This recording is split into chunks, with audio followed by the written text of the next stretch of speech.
was worse. It Yeah. felt like you couldn't hang with a team like that. Last year was worse in the sense of that game being a total beatdown.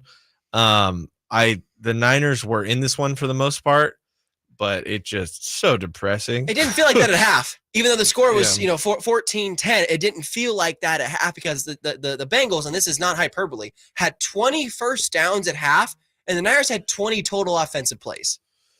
Yeah, very disheartening. It's time of possession at the end of the game. I just kind of mentioned this in our crossover, but 28 minutes for the Niners, 31 for and some change for the Bengals. Like a lot of the stats look really similar. Total yards, Yep. Niners 460, Bengals 400. First downs, Niners 24, Bengals 29. I know that's 5. That's significant for sure, but you look at penalties. Bengals had a single penalty for 15 yards. The Niners had 5 for 54 yards. And those are only the ones accepted because they had more than that. Yes, they did. And the Niners, were the killers, the 3 turnovers. Mm-hmm. So it's like you have the turnover in the red zone. Yeah. So did the Bengals. Mm-hmm. But the Niners, I'd argue, is at a more crucial point in the game. Just a stupid interception. Just Brock, it's hard to blame him. I think it's a huge learning. The first or the second one you're talking about right now? The first, okay. The interception inside the 5. Yes. That interception is, I guess it's not hard to blame him. I think it's a great learning moment for him. If he's going to get rid of that ball, make sure there's no one around. Make sure there's no opportunity for a defender to make a play on that ball. Yeah. And it's a tip that just turned in. Probably should have been a pick 6.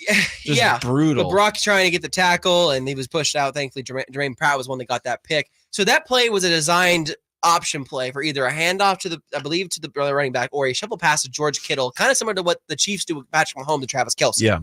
But Brock audibled, and he kind of tried to do improvisation and saw Elijah Mitchell in the back of the end zone, tried to do a little too much and turn the ball over. It was a good play by Jermaine Pratt. Yeah. He did a lot of improvising, unfortunately. He was forced to against the Bengals. He ended up being the leading rusher for the 49ers at only 57 yards. That's not good. No. 6 carries for 57. That's a good average, though. Almost 10 yards for anyone. Yeah, not just a quarterback. But that's you like to see him have that ability. You don't like to be put in a position where that's one of the highlights of the game. Especially a week coming back on a short week from a concussion. Yeah. You don't want to see your quarterback have to be scrambling for his life and, making plays with his feet and taking tough hits, which he did. And Brock's a gamer. They call him Bot Purdy for a reason. And he finished the day 22 for 31, 365 passing, 1 TD, 2 interceptions. And it's the second interception for me that was the most jarring thing about his performance, because that, in my opinion, was his worst interception I've ever seen him throw. It made no sense. A lot after last week. It made no sense in the moment. Yeah. Because think about the circumstances, right? They turn the ball over, and right after the Niners turn the ball over on the first interception, the Bengals go 4 straight plays and punt. Then all the Niners do is drive down the field. They're a touchdown down late in the third, I believe. Yeah. And all they have to do is go and score. All they have to do is go there and tie it up. What happens? First play, Brock's trying to force it to Brandon Ayuk over the middle. Logan Wilson just sitting right there on it, picks it off, returns over 10 yards. Next play after that, Jamar Chase touchdown. You can't make mistakes like that against a team like the Bengals. They're gonna curse you. And unfortunately, Brock has made the mistakes in the most crucial moments the last 2 weeks, especially. Yeah, they're putting a lot of pressure on him to win the games, Mm-hmm. and he is young. He's not handling it amazingly.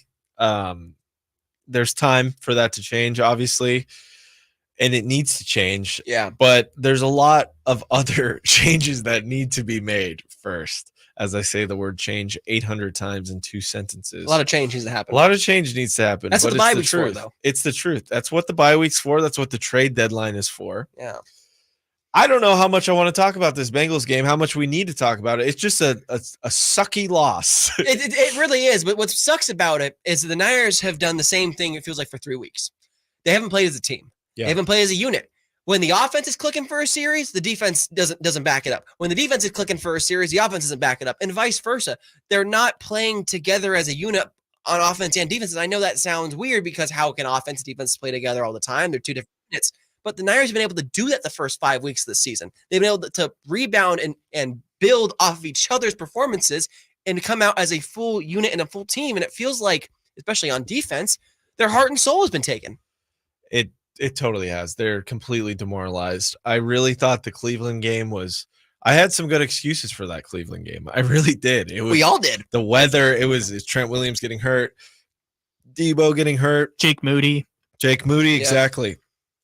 And then Minnesota, it's like, okay, they're reeling. What is this? This is too bad in a row. This game is significantly worse and pretty embarrassing. And then this week, it's complete demoralizing loss, and it sucks they have to sit on that loss for the bye week. I mean, I'm happy there's kind of a refreshment with the trade made today. Yeah. Kind of splash some water in your face, get set. But I, as a 49ers fan, which I am, I'm not a reporter. I'm not anything. I guess I'm technically a co-host. As a fan, I'm sad.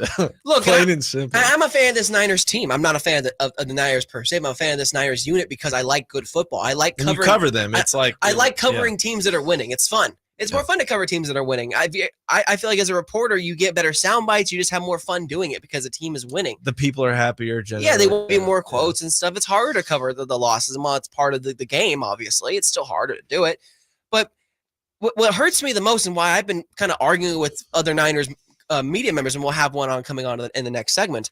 But I've been arguing with a lot of Niners members because I can't figure it out. Yeah. I can't figure out what's wrong. And it seems like neither can they. I don't know what's going on because 3 weeks ago they dismantled the Cowboys on national television and they looked like the team to beat in both conferences.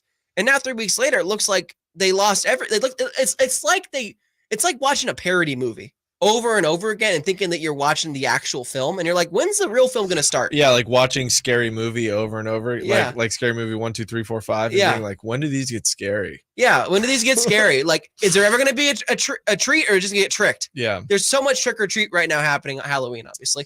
But happy Halloween. Happy Halloween, everyone, I should say. Yeah. Oh, yeah. I'm the only one who showed up in costume, I had a costume this weekend. My costume is reporter. We'll get into that later. It's my costume is sad Niners fan.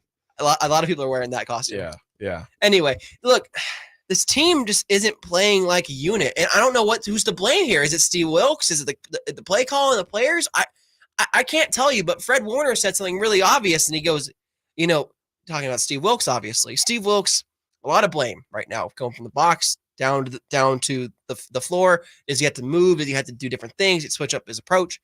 Fred goes, Steve Wilkes is the least of my problems right now. At the end of the day, players win games, not coaches. And he's right. He's right. But at the same time, coaches have to scheme their players in the right positions. It's twofold. I think the easy answer is to blame Steve Wilkes. And I think there is some definite blame for him to take, and he has. I'm excited to ask Larry about this. We're having Larry Kruger on the next segment.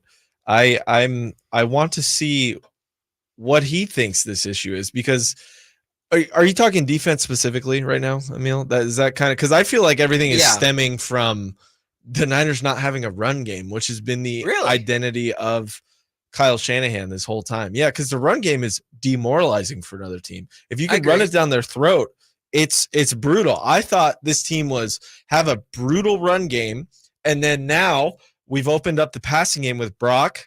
He can sling it, because the best part of this team right now is the passing game, which is surreal for me to watch as a fan. Yeah. So I thought, okay, we're adding another level to this. This is going to be great. The play action is going to be there just as often as it has been, but now they have more things to worry about. So much motion before the snap, all this stuff.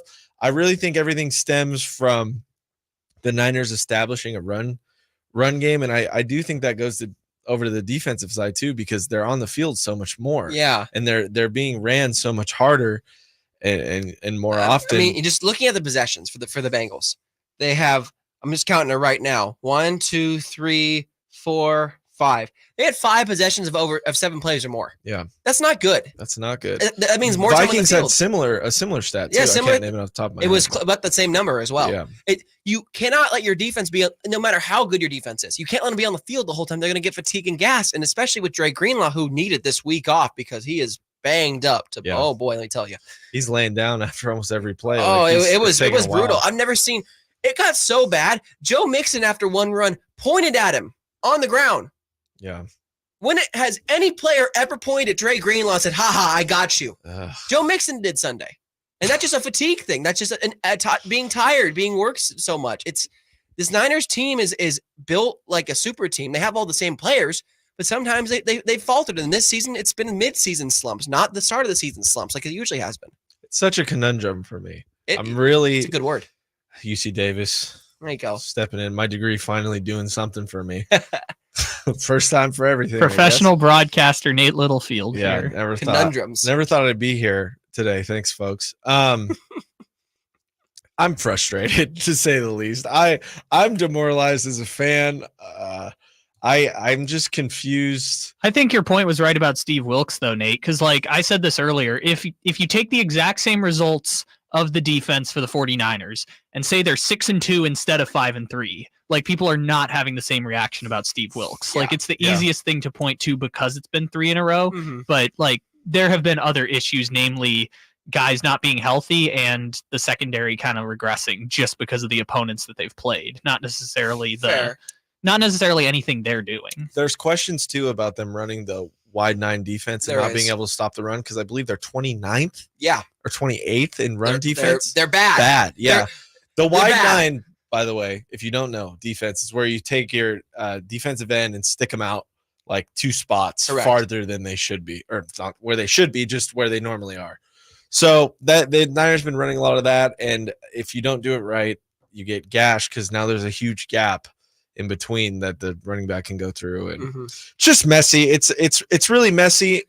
I think we will maybe get into some positives. Do you want to do maybe 1 or 2 positives right now from the game or in general? Either. I'll take either.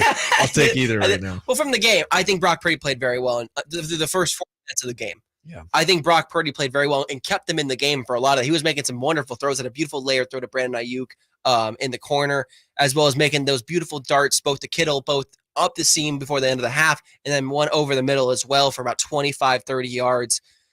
That stuff with Brock is where I think he's so talented and so special as a quarterback.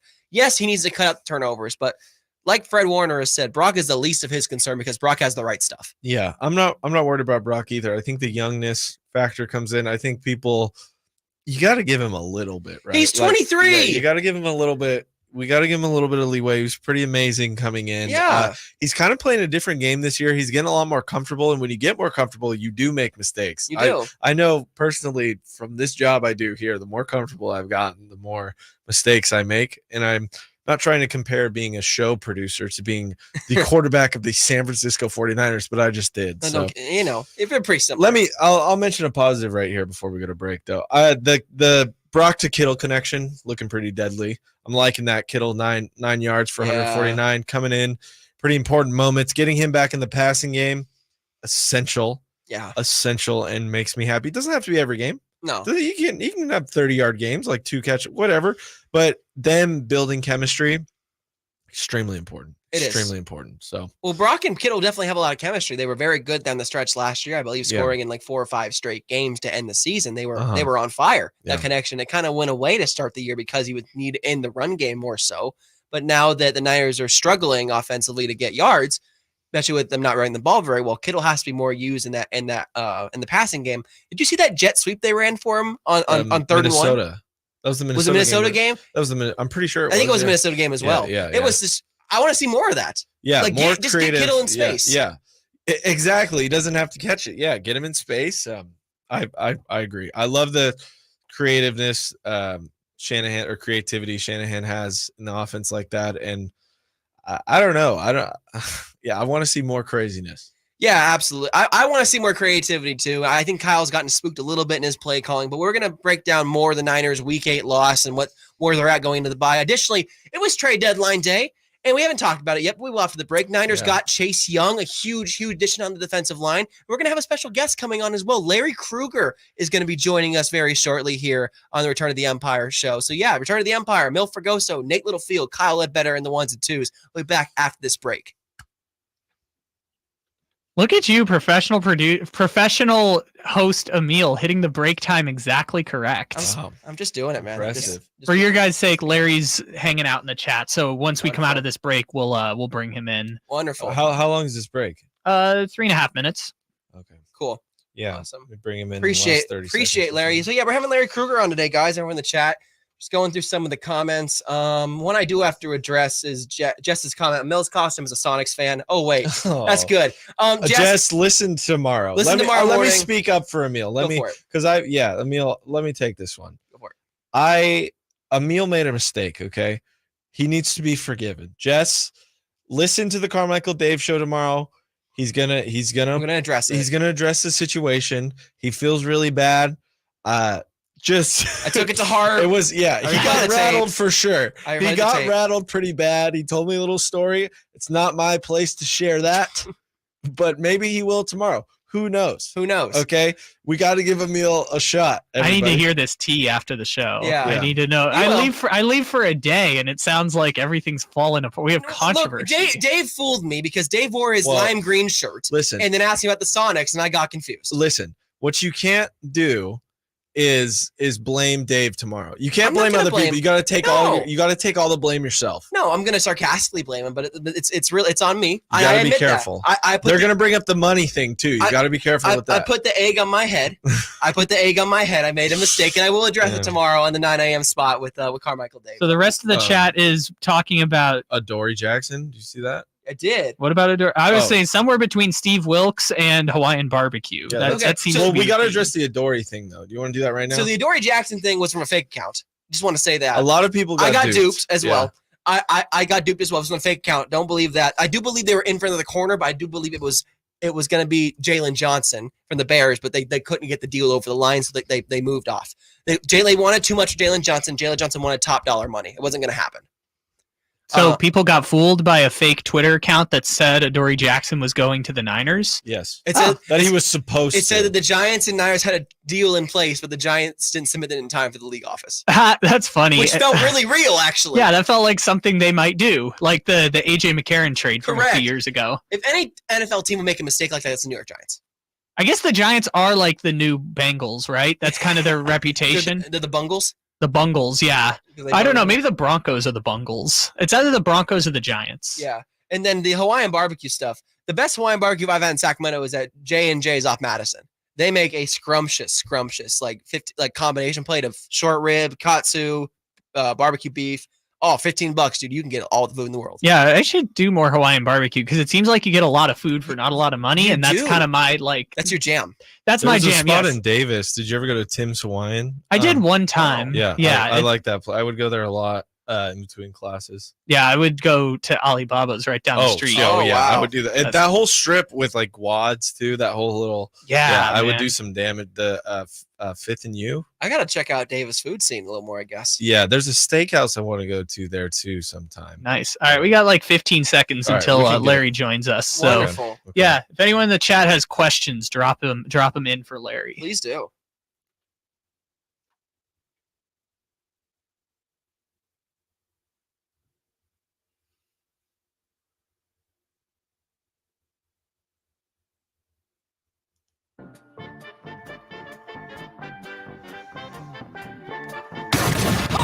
Welcome back to the Return of the Empire podcast with Emil Fergoso and Nate Littlefield.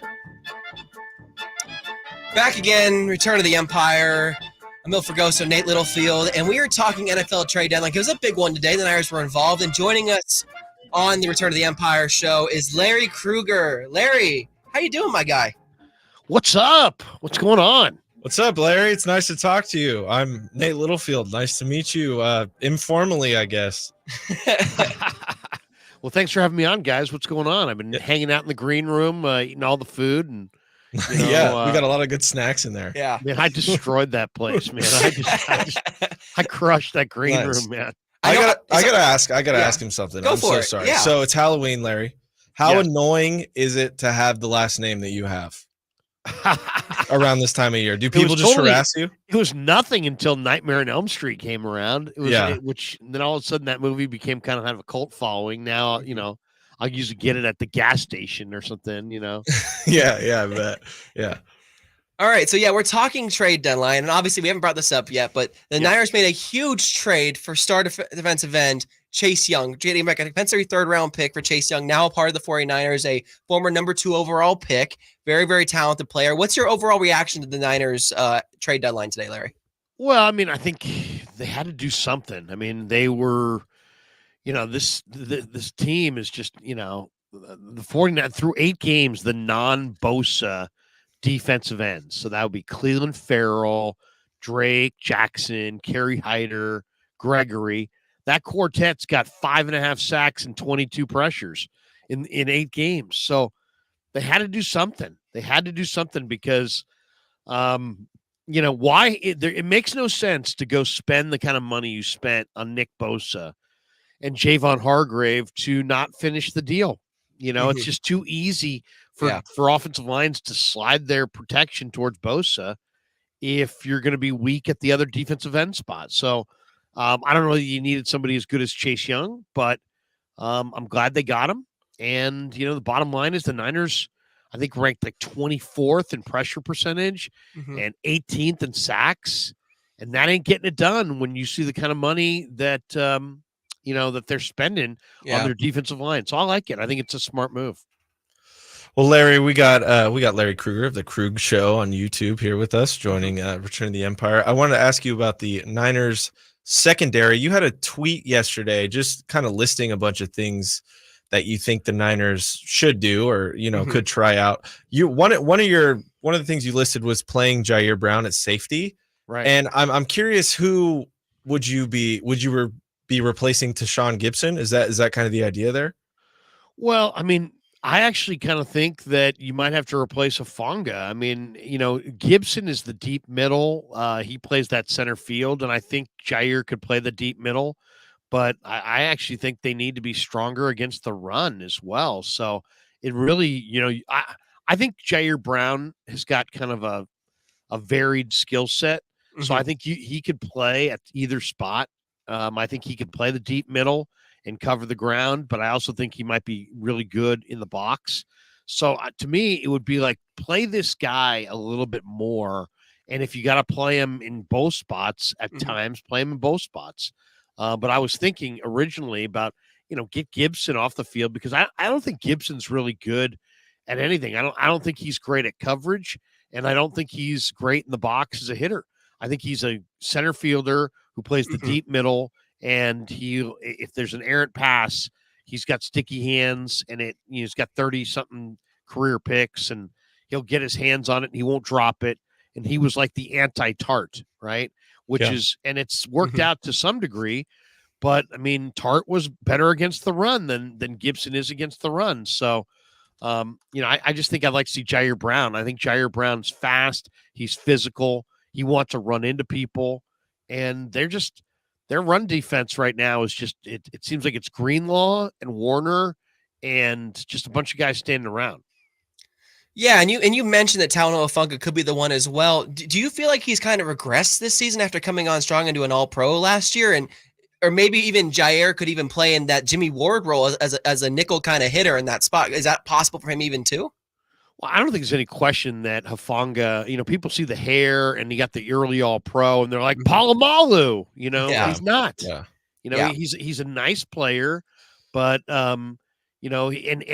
it seems like he's a guy that needs to come off the field a little bit because when he was fresher, he would fall off less tackles. Now that he's playing as much as he is, he falls off a lot of tackles. I think Hufanga has a genius ability to attack the mesh point as a box safety in the cover 3, walk him up, let him read it, and attack. And he hasn't done that this year. He hasn't done it. And what I'm seeing now is I'm seeing a guy who is kind of falls off a lot of tackles. I mean, the Niners have missed like 19 tackles in the last couple of games, and he's missed a bunch of them. So back to the D-line here. Who do you think is like, how much blame do you give Steve Wilks for kind of how the underperformance of the Niners D-line this year? Well, it's interesting. A couple of weeks ago, I asked him, I said, Chris is kind of known to like to play, Chris Kocurek is known to like to play a lot of games up front. When I said games, of course, I'm talking about stunts and twists. And I've heard players say, oh, yeah, Chris dials up some incredible games up front, and they're well choreographed and they're well executed, and that adds to their pass rush ability. But I asked Steve, about a month ago during one of the pressers, I'm like, how does that work on this defense? And he's like, I call all that. So Steve, now Chris is part of that dialogue, but Steve's calling all that, all the games up front. He's designing them and calling them. So, I mean, he's the coordinator. He's got to take responsibility for the defense, good, bad, and ugly, the good, the bad, and the ugly. And, on the front, in the middle, on the back end, it's his show.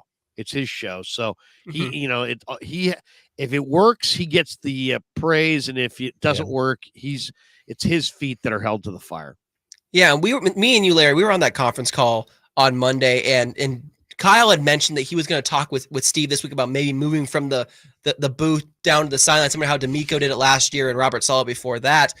Do you think that'd be a big boost in morale for them to have their defensive coordinator back down there? Do you think that guys like Chris Kasarik need to do a better job, I guess, of, energizing them a little bit? Because it feels like they lost their spark a bit defensively. I mean, there could be a couple issues. One, I mean, I know Tim Ryan, the color analyst on the radio, has called for it. I know there's been a lot of talk about the communication is not streamlined, that they have to go through Daryl Tapp, and some of the communication is getting lost in the translation. That's a problem. Yeah. But at the end of the day, I think Steve should watch it wherever he feels most comfortable. He's calling the defense. And if he feels, I mean, it's not like Steve Wilks is the first defensive coordinator to call the game from the booth. He's not. It's not like every guy's down there in the sidelines. You call it from where you feel like you have the best vantage point. He's a former defensive back. He's a former defensive backfield coach. Oftentimes, those guys want to see the coverage and have the bird's eye view on the coverage. Yeah. So the worst thing they could do is start dictating to Steve Wilks what his vantage point is. If he thinks his best vantage point, I mean, because it's like asking a doctor to it's like the most important thing when you go to the doctor is a correct diagnosis.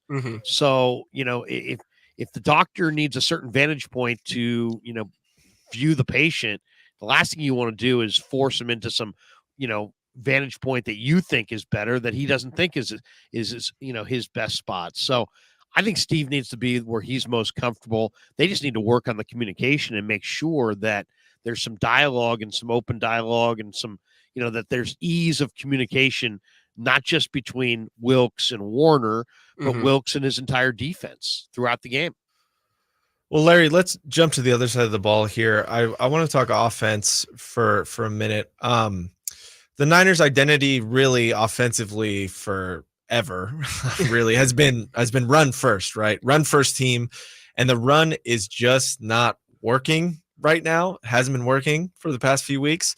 Is it all because of Trent Williams, or what's going on? I know you've mentioned putting Feliciano at a starting center position. Just curious your take on that. I mean, they have not gotten any push and opened any run lanes between the tackles all year. So it's not Trent Williams being out the last game that the last 2 games that's done it. Yeah. That's not it. They're just not getting a lot of push. Now, is that Burford? Is that Brendel? I mean, we saw DJ Reader just waltz Brendel 4 feet into the backfield. Yeah. I felt like I was watching a pro football player play against high schoolers. I mean, that was embarrassing, man. First drive, Brendel, if you didn't see it, got basically launched by Reader so far into the backfield that there was like separation between him and the rest of the line. So, I mean, that can't happen. So, no. Brendel, you might have to get a little bit more heft or a little bit more strength at the point at center. I know they like Brendel, who's a Pro Bowl alternate, but, Feliciano is a bigger, stronger, offensive lineman. So, maybe you need a stronger anchor at center. Maybe Banks and Burford are not doing the job. But I'll say this: I mean, they have not been able to run the ball between the tackles at all in the first part of the year. I mean, it's just that the holes are not there. So they really have to change what they're doing or change up their back. I mean, they have a 235-pound back in JP Mason that they show absolutely zero interest in handing the ball to. So, to me, I mean, people talk about that 26-yard touchdown run. That guy had 2 steps and was at full speed and was rumbling. And that was between the tackles. To me, and that was running the ball in a part of the game where everybody on the Cowboys knew they were going to run the ball, and they still couldn't stop it. Yeah. So I'd like to see a little bit of J.P. Mason. Mitchell has got better pick and slide, better instincts, but I mean he's getting zero done. Yeah. McCaffrey is a really good weapon, but he runs upright. He doesn't run with as much power as Mason. Yeah. And to me, I think McCaffrey's so versatile that, especially with Debo out, why not flex out McCaffrey, play him out of the slot, use him as a receiver, and get your best talent on the field? And I think they'll, coming out of the bye, I got to think they're going to do that. Were you a bit surprised because obviously Aaron Banks is now out for a couple games with that turf toe injury and the line hasn't been getting the run going? Or were you a bit surprised the Niners didn't trade for an offensive lineman at the deadline? I mean, we saw Ezra Cleveland go to Jacksonville for a 6-rounder, and that's not a lot of compensation. So did they need to add someone else, or is it just an internal problem that they maybe can fix? You know, they show no urgency at all in filling this line. You know, I mean, they took a freaking kicker and a backup tight end over Dawan Jones in the draft. I remember that because it was in the right scheme, right? They had a kicker who had made 18 straight or whatever, 38 straight in the playoffs or whatever it was, and they took a rookie kicker and a tight end who had only played tight end for a short amount of time, you know, over an offensive lineman who's like 370 pounds. Now, I don't know. You could argue that Dawan Jones might not be their perfect scheme fit, but Dawan sure looks good in Cleveland. They obviously like Colton McKivitz, but McKivitz had a rough day, you know, in his last game. So I don't know. I mean, I'm not sure what to say about that. I mean, Ezra Cleveland seems to be a scheme fit. Didn't he go for like a 6th? Yeah. I know they do like their backup linemen. They like Feliciano. They like Jalen Moore. They like Nick Zakel. Heck, they wound up keeping 4 backup offensive linemen and cutting Deshaun Jameson at the cutdown. So they obviously feel good about the backup linemen they have. But, you know, Chris Forster is probably going to have to answer some tougher questions as the year goes on, because we got to see this offensive line start to open run lanes. Because, you know, if you can't run the ball, and, you know, you're just going to put it all on Brock Purdy and say, hey, you know, we can't run the ball. We can't stop the run. Our defense is a sieve. Brock, come save us. I don't know if that's going to be, I don't know if that's a workable plan. Yeah, not at this stage of his career. He's a little too young. Yeah, Larry, I'm just wondering, is there anyone on this team right now that you're surprised that's still here that maybe didn't get traded at the deadline? Me and Amil have been talking about all season, like the potential of Elijah Mitchell going. Is there anyone for you that kind of surprises you that's still here? You know, I don't think that, first of all, I don't think that John Lynch has been in the mindset to shop anybody. Yeah. You know, I mean, they have guys that are not necessarily performing, but they don't, I don't like, nobody really wants Javon Kinlaw's contract. So, you know, that could be a spot, but I don't really see him as a coveted player. If they had a coveted player, they would want to keep him. You know, they're inside their Super Bowl window.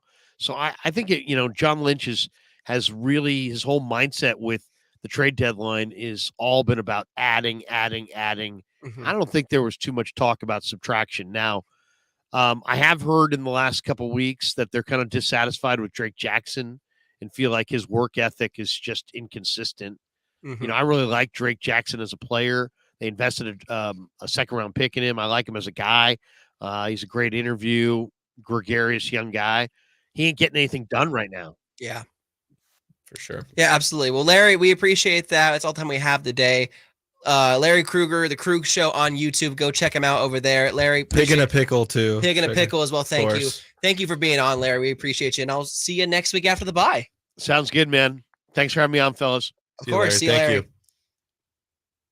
Yeah, Larry Kruger joining us on the show. A lot of really good insight. Like a lot of really good insight where the Niners are at right now, offense and defense. And I do think that they have been more in the addition than subtraction right now, but maybe subtracting a couple of guys would maybe boost other people to perform better too.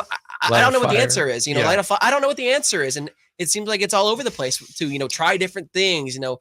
Leave Steve up there. Maybe Jair comes in. Maybe Huff comes and plays a couple snaps. There's just so many combinations I have to figure out. Like that's the problem with the Niners, that there's no one right answer. I think he brought up a really good point about when it comes to bringing Steve Wilks down to the sideline, is just why force that if there's like no point in just that would, if that's going to throw everything off and make Steve uncomfortable, don't do it. Yeah. But if there's some actual issues with communication, with technology, then sure, do that. But I don't know about forcing him to be on the sideline for morale. Yeah, I agree. Well, we got to go to a break. When we come back, we're going to talk some more recap of Week 8 as well, doing our predictions and talking about some sticky notes we made at the start of the year. Some of them came true, some of them didn't, but we'll discuss that after the break. Amil Fergoso, Nate Littlefield, Kyle Ledbetter, Return to the Empire. Sacktown Sports. Be back in a minute. All right. What's up, YouTube people? That was a lot of fun. Yeah, love Larry, friend of the show. Go check his stuff out. The pig pickle, right? Pig and pickle. That's Pig and one a of his pickle. main Pig and a sponsors. pickle. Pig and a pickle. But, Thank you. Is Larry out there at camp normally with you? Oh yeah, he's asking questions all the time with us. I gotcha. I sit next to Larry actually at games. I'm a like a legitimate fan of his work. Like him and Lombardi are my two go-to all the time. So it was, for me, it was really cool to talk to him. I was a little nervous, maybe. I could tell a little flush. Maybe, yeah. Nate gets flustered around famous people. Yeah. I mean, there's a photo of you with Matthew Dellavedova. I don't know. I know. You should have seen Nate when he got to talk to Lombardi. Oh yeah. Well, I was nervous, but I like went up out of my way. I saw my time and I'm like, I need to go talk to him.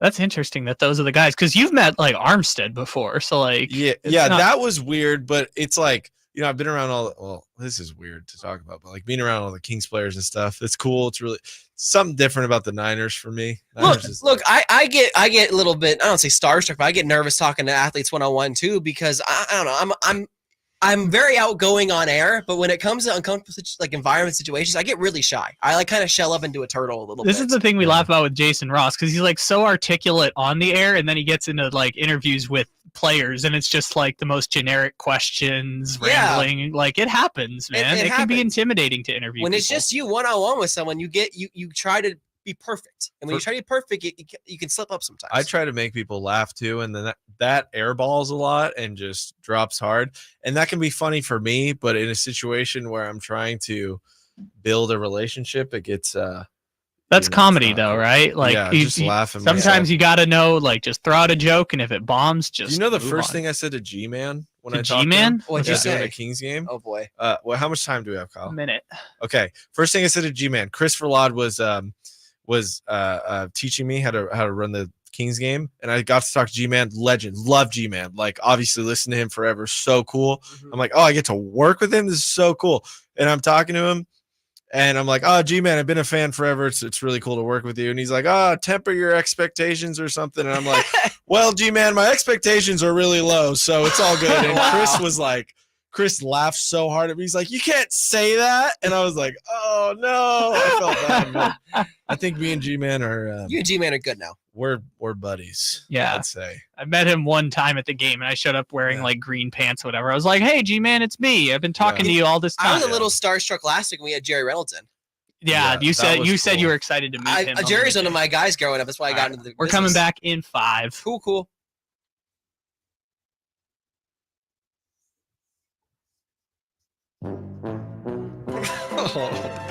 They're going to run this to Mixon here. Mixon to the left in the gun, going to take it, going to pop out wide, gets wide on both sides, going to walk in the end zone. Why would you do that? Strutting, touchdown Bengals. All right, no more Bengals highlights. That's it. No more. Nate wants to crawl into a hole. No, I just don't want to hear that. It just sucks your soul over the middle, intercepted by Logan Wilson. Off. Why am I giggling? I love Curve too. It's like my because favorite it's funny. show. It's not funny. It is. I mean, by the way, I was here working the game. Greg Papa was just disgusted at the end of that game. He was so sad in the fourth quarter. We all were grossed out. We didn't know what we were watching. It's like watching Jekyll and Hyde the last 3 weeks, honestly. Like the music over the middle, intercepted by Logan Wilson. The music you're playing is very fitting because they have been, I just say, a clown show defensively the last few weeks. It just haven't been them. They haven't been themselves. Like literally, I text after I got done and was didn't do post game recap. I texted Nate, was like, "You gonna do post game recap?" And 20 minutes later, he's like, "I'm at the movies." I was in the Hey, movie man. theater. I was in the. Well, okay. I would have done it. I would have done it 100%, but I didn't get a text right away. So I was like, okay, I don't know if it's gonna be too late or whatever. I had to go see Five Nights at Freddy's, Oh, which was fine, I'm but good. regardless, it was whatever. Nate Littlefield movie reviews. It was Yeah. fine. It was fine. It was fine. It was fine, I guess. That- Okay, whenever someone says it's fine, it's not fine. Whatever. I wouldn't go that far. Like, fine can be describing something that was okay. You Like, gotta hear the tone though. When Nate just said it was fine, it wasn't actually fine. I mean, I don't know if he had high expectations. I don't know if he played the game as a kid or something like that, but I just took it as like it was a movie that he made it through. I took my little cousins, but regardless, I'm just sad. You want to talk about these sticky notes? Or Yeah. You want to talk about? Can we give a letter grade real quick to the trade deadline for the Niners? Yeah, we we did it didn't- in the crossover, but We didn't do that yet. I'm gonna give a letter grade. I gave it a B because at the end of the day, the Niners made a huge move by getting Chase Young, and he is going to be a great addition for them. More so of a speed threat than even Granny Gregory is on the other side of Bosa. And I think Chase Young has much more potential that hasn't been tapped into because he was a phenomenal player at Ohio State, where he played with Nick Bosa. I do think he's going to be fantastic. However, the Niners did not add a cornerback, and that was their biggest need, was a corner. I don't understand where they're at with their cornerbacks. I don't get why they think they're going to be okay going forward. Here's the thing, though, is that the D line fixes the secondary, and that's a Does it? cliche. It hasn't this year. It hasn't this year because they're not getting home. I know Bosa has like the most QB hits in the league, but they're not getting home. They're not. Yeah. So adding I almost said Montez Sweat. I don't know why, but adding Chase Ooh. Young is huge. And by the way, adding Chase Young at the same price that Kansas City gave up for Kadarius Toney. Yeah, and That's so funny to me. it's a compensatory pick Yeah. too from the yeah. I'm not saying it's not a win. I'm just saying they should have done more. Okay. Yeah, They should have added a corner. I am at A-. I think more could have been done. I think the reason I'm at A- is because we also got teased 45 minutes before the deadline that they were going to make another move, and that move never came. Yeah, Tim Kawakami put that out there that he had his sources in for another move. I expected them to make another move as well. Yeah. Because they texted each other. I texted you when it happened, and I think we were both on the same page that something else was I'm like, happening. This was pre-tweet, too. Well, I just, with all the other moves that were happening, I was confused. Yeah. Because I was like, why are they sitting out all this other stuff? Why are they not getting Ezra Cleveland? Why are they not getting Montez Sweat? Why are they not doing this? They can't be happy with where they're at right now. They have to be cooking something up. And I got trolled on Twitter, too, saying, oh, you called it. Ha, you didn't call it. It's whatever. But you're getting owned lately. I've been getting owned lately. It comes with the territory. If you ain't got Harry's, you ain't popping. That's all I'm saying. What? If you ain't got haters. You ain't popping. If you ain't got haters, You ain't popping. That just sounded popping. weird coming out of Emil's mouth. Yeah. I'm just saying. Look, everyone who's good at something has haters. No one's gonna like you. That's okay. That's all right. All right. Well, I'm gonna introduce our little or reintroduce our little sticky note segment. We did this at the start of the year. Yeah. right? So, and we've added to it one time, but it was kind of the idea. I feel like we're missing a couple, but the idea is I stole the idea from TNT, the broadcast with Ernie, all those guys. Yeah, Ernie, NBA, Chuck. Yeah, NBA Inside. Yeah. So they So they do bet. this thing where during the season they do. They make a bold prediction, put it up on the wall, come back to the end of the year, check it out, and see what they got right, what they didn't get right. And it's funny because, I mean, most of the stuff you get wrong. So we're already on track here to get a lot of things wrong. So, Amil, I will start with you just because it's the freshest thing. That's fine. It was a prediction you had before the season started. Elijah Mitchell will be traded by the deadline. Didn't happen. I was on board for it. I thought it was very possible. You can't say he's been great this year. No, I mean after I thought at the time I was on board with it for sure, and then you see how the season develops, and you're like, why is he not playing? Oh, he got hurt again. Okay, and he's still not playing. It just didn't make sense. I'm just saying right now, he's played in 5 games this year. He has 50 total rushing yards. Yeah, crazy. He has 22 10 attempts yards a game. for 50 yards. So okay, it's not like he's played well. No. And yet your prediction was still wrong. Correct. I like that. That was good. So I'll do one of here's one of mine that I don't know. So before the season, right? Preseason mostly. Jake Moody looked bad.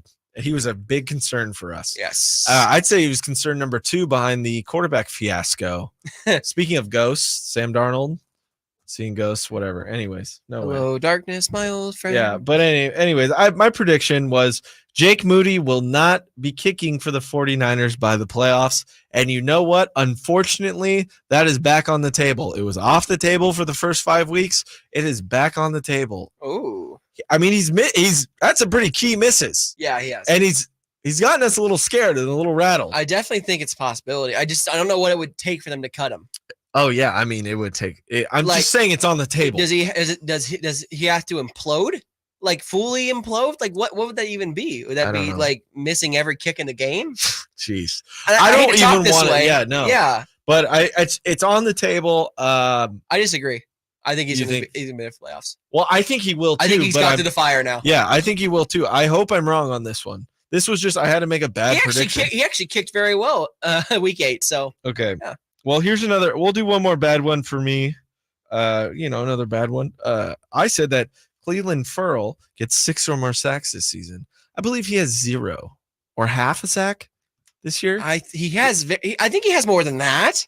Wait, what was the number you had of that? I said he'd apologize. have 6 sacks this year. I was He only has pretty high half a on him. sack. You are right. He has half a sack this I don't know year. why it feels like more. He is not on pace. Yeah, he's not on No. pace.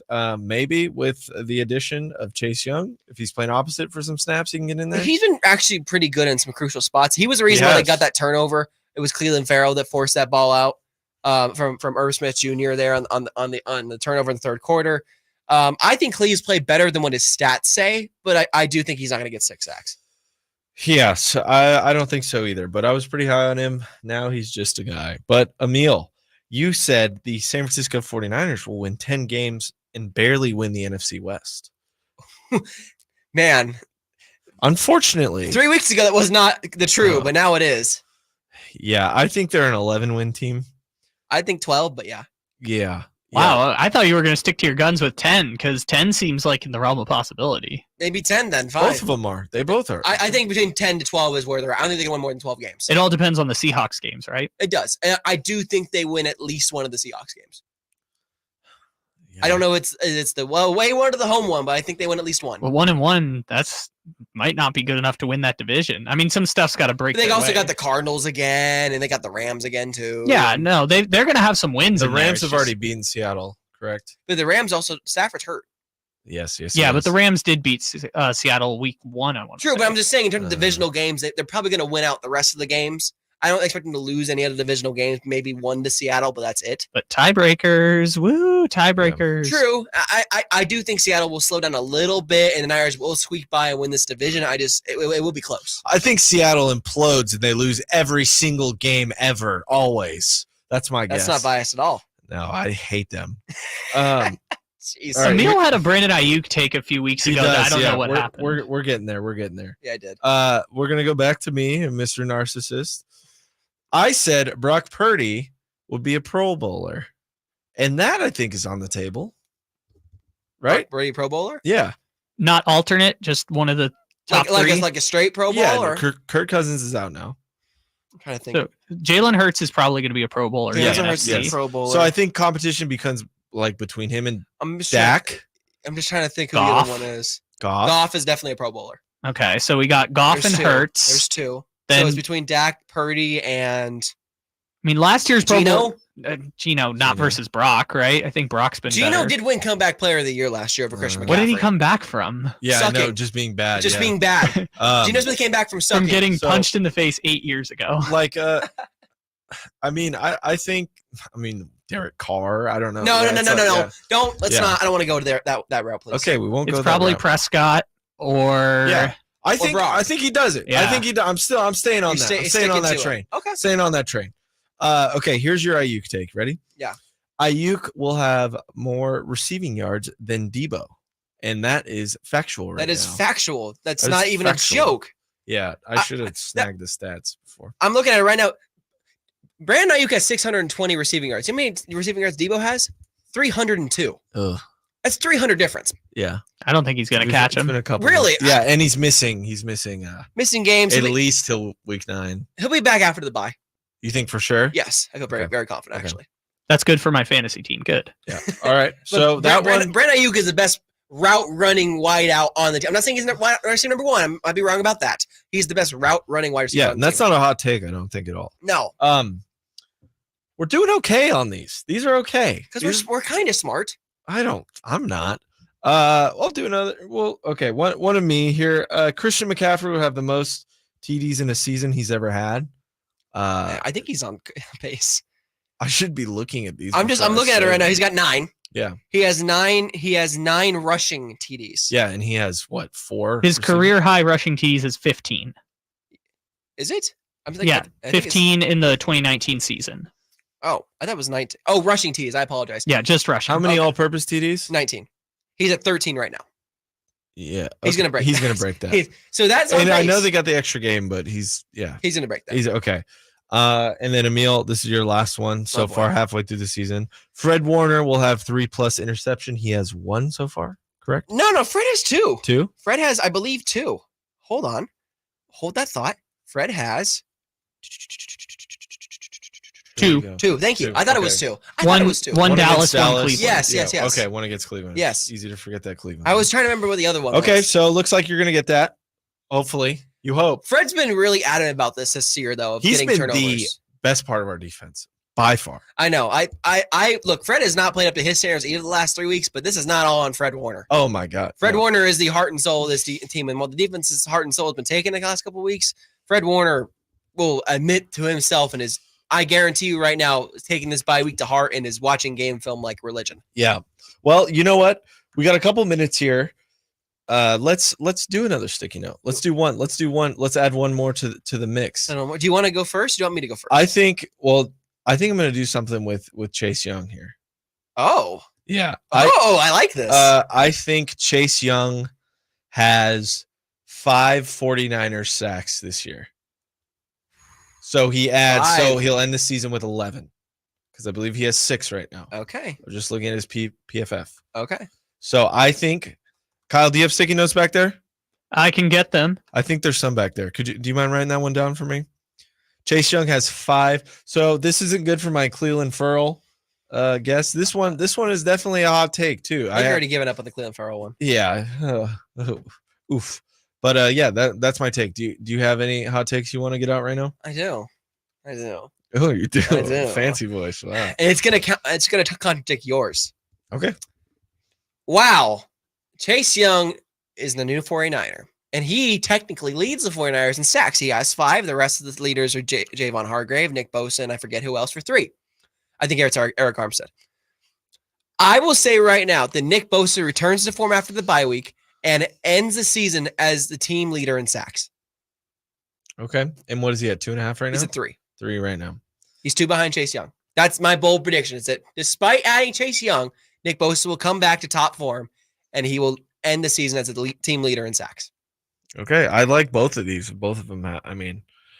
That's completely fine. Yeah. I'm completely fine with those happening. I like that we did good ones because we're kind of in a sad place. It's been right a now. really negative show, both with the guest and with everything. It's just been a really negative kind of it makes sense because it's been a negative 3 weeks for the Niners. This is not a happy bye week. It's a bad bye week. Frankly, I'm surprised the players went on vacation because players could have just stayed and got practice in and got more work done. Like they might have needed it because it's been a really rough 3 weeks for this team. So before we get out of here, you have a conference call in the morning. We got to get out of here quick. What do you expect tomorrow to hear from John Lynch? Just an introductory press conference of Chase Young talking about why they added him, what's going on with that, where he's going to slot in, what it took. Maybe other moves they were trying to do. Maybe other moves they're trying to do as well. We're going to ask about. But yeah, 7:45 in the morning is what it is scheduled for right now. Just checking my notes with Niners PR. Yeah, 7:45 in the morning tomorrow. Conference call with John Lynch. I will be on that with all notes. And then going on Sacktown Sports right after at 9 a.m. with the Carmichael Dave Show with a special guest apology from myself because I have to make an apology about my King's takes.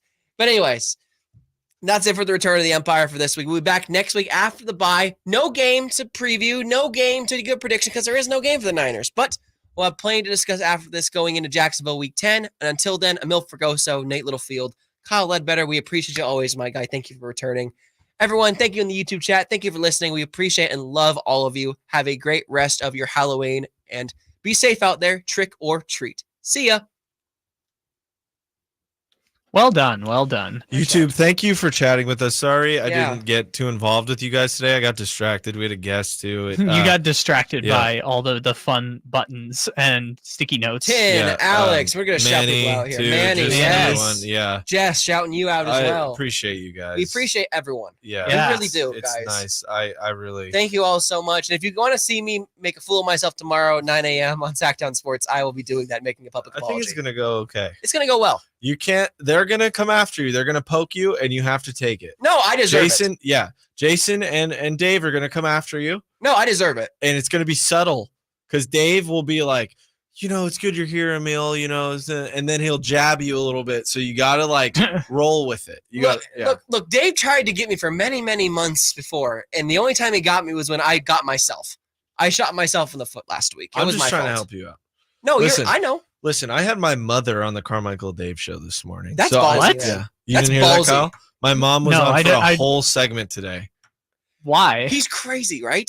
Why do no, I just don't understand the context for this? Also, you feel like I'm listening. I love the station. My job is fantastic. I'm not listening either. to the show. I assume I 12 think I hours. assume everyone does. I can't listen to it. It's like everyone's like, "Oh, yeah, I heard you do this." I'm like, I can't listen to the people I work with because it feels like I'm working.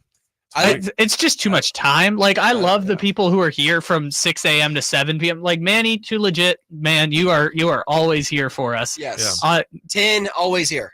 Tin's why my was your? guy. I don't understand why your mom was here though. It's a long story, but Tin, it's subscribe to Tin's YouTube channel. Yes, please do.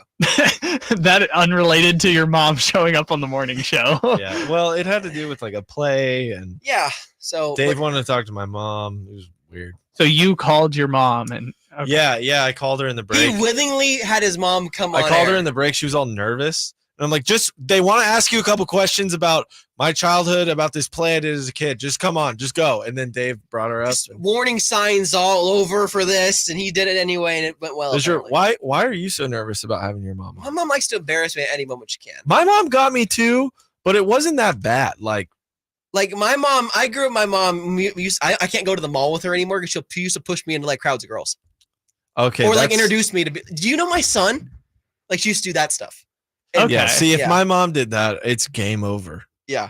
It's game, and she knows not to do that. See, my mom just like to push the button with me all the time, so I have like kind of PTSD from that stuff. Yeah. I'm gonna refrain from making a joke right now on that. Please do.